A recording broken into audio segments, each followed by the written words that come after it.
സപ്ലൈകോയ്ക്ക് നൽകിയ നെല്ലിന് കുടിശ്ശിക നൽകാത്തതിനാൽ പ്രതിഷേധത്തിനൊരുങ്ങി കർഷകർ. അപ്പർ കുട്ടനാട്ടിലെ നെൽ കർഷകരാണ് സമരത്തിലേക്ക് കടക്കാൻ തീരുമാനിച്ചത്.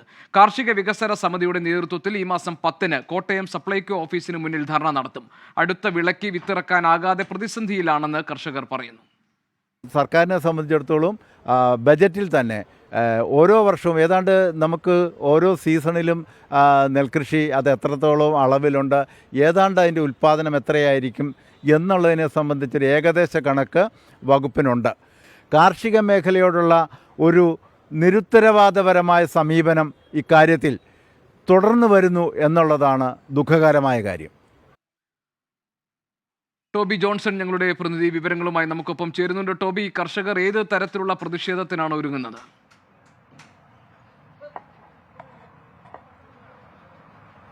ഒരു സപ്ലൈകോ മാർച്ചാണ് നിലവിൽ 10-ാം തീയതി നടത്താൻ തീരുമാനിച്ചിരിക്കുന്നത്. പക്ഷേ ഈ ഒരു വിഷയത്തിൽ ഒരു പരിഹാരമുണ്ടായില്ലെങ്കിൽ കൂടുതൽ ശക്തമായിട്ടുള്ള പ്രതിഷേധ പരിപാടികളിലേക്ക്, പ്രക്ഷോഭ പരിപാടികളിലേക്ക് കടക്കാനാണ് അപ്പർ കുട്ടനാടൻ നെൽകർഷക സമിതി തീരുമാനിച്ചിരിക്കുന്നത്.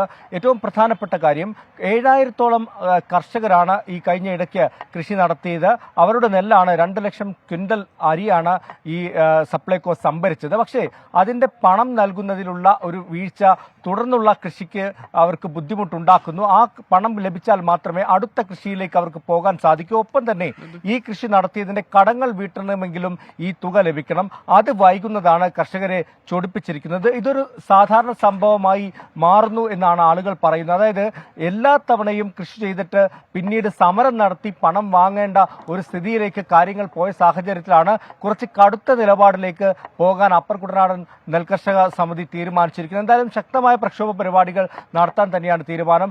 എല്ലാ കൊല്ലവും അല്ലെങ്കിൽ എല്ലാ കൃഷിക്കും, ഓരോ കൃഷിക്കും കൃഷി നടത്തി നെല്ല് സംഭരിച്ചു കഴിയുമ്പോൾ പണത്തിന് വേണ്ടി കാത്തിരിക്കേണ്ട ഒരു അവസ്ഥ നമ്മുടെ നാട്ടിലുണ്ട്. മാർച്ചിന് തയ്യാറെടുക്കുകയാണ്. ടോബി ജോൺസൺ കോട്ടയത്ത് നിന്ന് അതിന്റെ റിപ്പോർട്ടുകൾ നൽകുകയായിരുന്നു. 24 അഞ്ചിന്റെ വജ്രത്തിളക്കം.